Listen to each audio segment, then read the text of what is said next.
Collor e Lula foram para o segundo turno. 2 debates foram transmitidos para todo o país. Lula claramente venceu o primeiro. 3 dias antes da votação, houve um segundo debate. No dia seguinte, o Jornal Nacional editou e transmitiu um resumo editado de 6 minutos, assistido por 64% da audiência. Foi especialmente montado para deter Lula e eleger Collor. Sabemos perfeitamente bem que a nossa... Few doubt that Lula lost the second debate. He was unsettled and had been through a grueling and vicious campaign full of personal smears. Em função não de méritos pessoais, mas em função da competência de uma categoria profissional, em função da competência de milhares de brasileiros, em função da competência dos partidos com que eu me orgulho de estar aliado, eu estou hoje disputando a presidência da República para ganhar as eleições dia 17. Eu gostaria de... In the summary, Collor was forceful. He had all the good lines, as well as 1 minute and 10 seconds more than Lula. No dia 17 nós vamos dar um não definitivo à bagunça, à baderna, ao caos, à intolerância, à intransigência, ao totalitarismo, à bandeira vermelha. Vamos dar sim à nossa bandeira, essa que está aqui, a bandeira do Brasil, a bandeira verde, amarela, azul e branca. E quem venceu o debate? Depois do resumo, o Jornal Nacional apresentou os resultados de uma pesquisa telefônica sobre o debate feita pela agência responsável pela construção da imagem eleitoral de Collor. As perguntas eram vagas. Collor venceu Lula em todos os sentidos. Não foi perguntado em quem as pessoas entrevistadas iriam votar. Collor teve 45% das respostas e Lula 34,1%. O mais preparado para governar. Collor, 48%. Lula, 30%.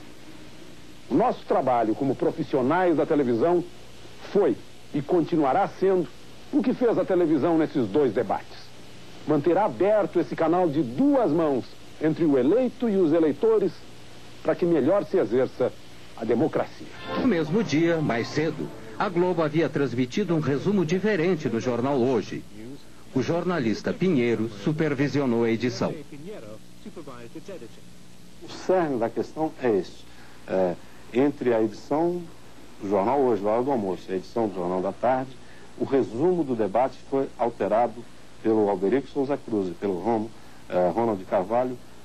Na essência, não houve aqueles critérios básicos que nortearam a edição da manhã. Era ao mesmo tempo para os 2 candidatos, a questão da pergunta, da réplica e da tréplica, e ficou uma coisa totalmente desbalanceada, o que eu chamo, ficou uma peça publicitária e não um resumo de um debate. Foi foi um flagrante, quer dizer, um atentado assintoso à ética jornalística, uma manipulação sem vergonha, desavergonhada. Eu, quando fui ao dono da empresa protestar contra a exibição do compacto, que foi posto no ar a minha revelia, eu, quando fui conversar com o dono da empresa, Dr. Roberto Marinho, eu disse a ele, isso foi no dia seguinte, a exibição do compacto, eu disse a ele, Dr. Roberto, eu não vi esse compacto. Se eu tivesse visto, teria impedido que fosse pro ar. E se eu não pudesse ter impedido, eu viria que ao senhor dizer o que eu vou dizer agora. A Rede Globo foi infeliz, fez uma edição burra, porque não precisava ser burra. O Lula perdeu pelas suas fragilidades. Agora, em hipótese alguma, numa sociedade democrática e numa televisão democrática, pode-se admitir uma manipulação tão grotesca, tão grosseira como foi feita pela Globo naquela vez. Havia uma tendência de uma aproximação entre os 2 candidatos e no dia do debate eles estavam apenas a 1% de diferença. Com este resumo do debate na sexta-feira, a pesquisa do sábado mostrou uma abertura de diferença e no domingo a diferença que era de 1 ponto apareceu como de 4 pontos. E agora que está o problema. Agora vou falar um pouquinho. Eu achei que aí foi dentro da Rede Globo. Esse foi o Collor, foi realmente ajudado pela Rede Globo. Eu também a mesma coisa, eu cheguei até a dizer, esse negócio aí tá passando mais por baixaria do que, né, uma discussão, sei lá, muito feio. Por haver protestado publicamente sobre o resumo da noite, Pinheiro foi demitido. E por haver protestado em particular, Nogueira, chefe do Departamento de Jornalismo da Globo há 22 anos, foi aposentado. Foi substituído por Alberico Souza Cruz, o responsável pela edição do resumo da noite. A intervenção de Roberto Marinho nas eleições pode não ter sido decisiva, mas foi muito importante. Collor acabou sendo uma péssima escolha. Havia críticas crescentes da terrível corrupção do seu regime, que a Globo, pelo menos no início, fez o possível para esconder. Este é o retrato que o próprio Marinho fez de Collor. Ele ficou tão orgulhoso que o publicou em seu jornal. Mas no outono de 1992, até a Globo teve que deserdar o presidente. Ele foi afastado e se viu forçado a renunciar. A Globo se deu muito bem com o sucessor de Tancredo, José Sarney. Essencialmente porque esse governo de Sarney era um governo muito fraco e muito sensível ao poder da Globo. A Globo, na verdade, tem a vocação governista. E o que ela não quer é que seus interesses sejam contrariados.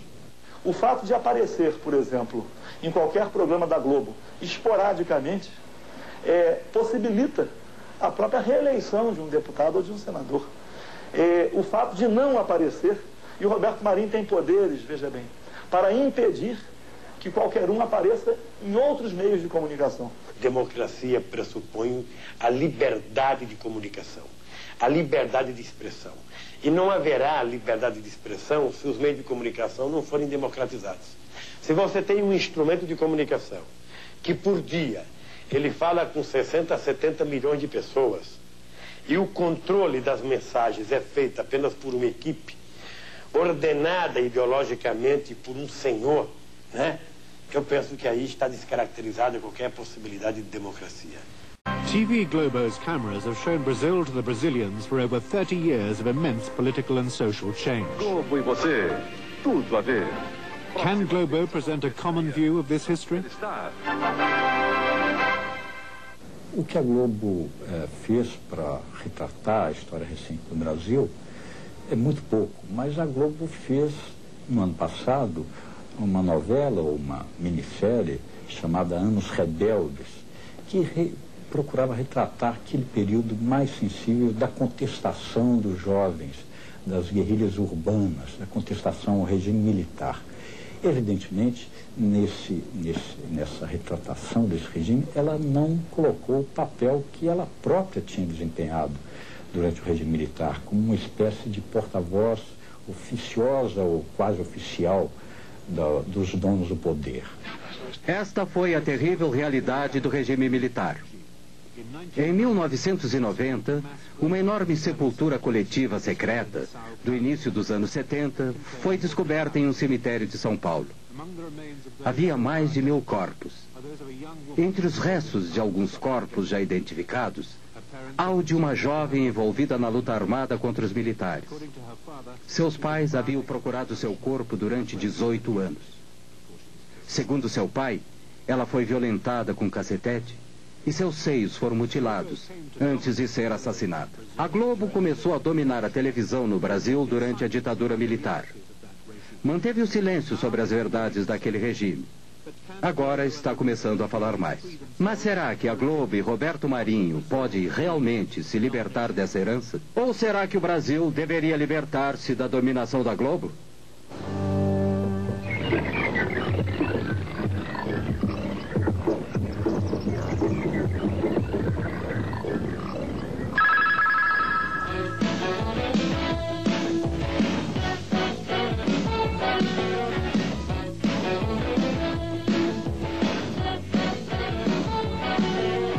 A televisão me deixou